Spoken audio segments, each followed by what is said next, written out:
Indonesia jangan melawan Amerika, biarkan jatuh sendiri.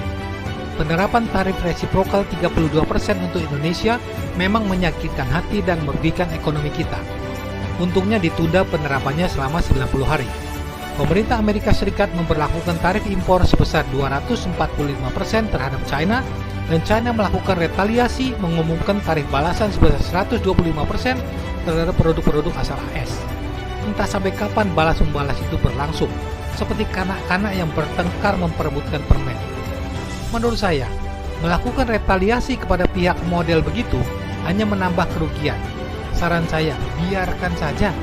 Kata pepatah Jawa, sing waras ngalah. Arogansi adalah awal keruntuhan, karena merugikan diri sendiri. Hal serupa juga terjadi, rakyat Amerika tambah sengsara dan marah, karena kebijakan yang potensial memacu inflasi, kenaikan harga barang, dan krisis lapangan kerja. Para perencana protes hands off menggelar unjuk rasa di 1.200 lokasi, termasuk di seluruh 50 negara bagian AS.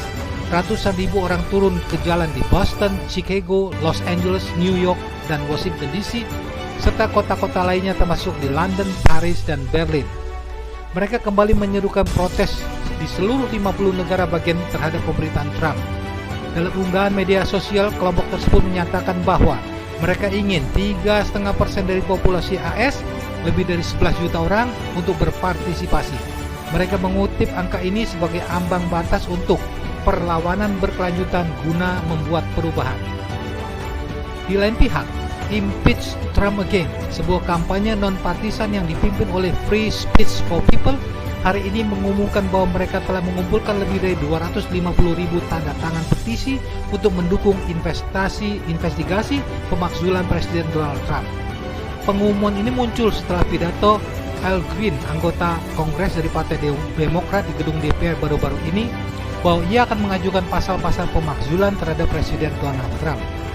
Sekalipun dalam prakteknya sangat sulit untuk memakzulkan presiden hanya karena kebijakan yang merugikan masyarakat, kalau tidak ada bukti bahwa kebijakannya menguntungkan dirinya dan atau kelompoknya sendiri.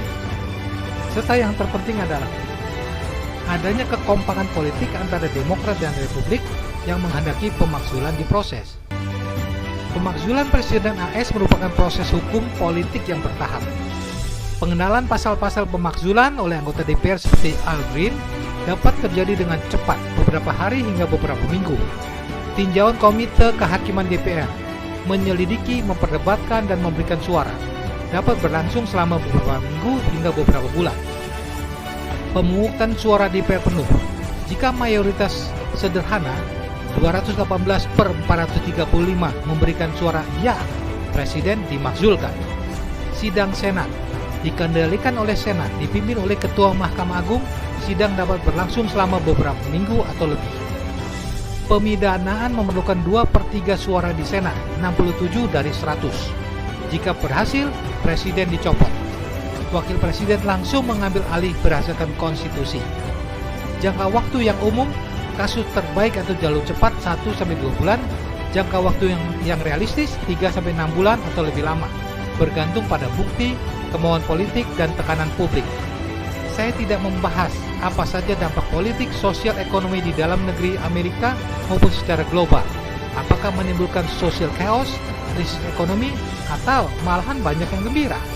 Pokoknya, bagi Indonesia, jangan melawan atau retaliasi ke Amerika.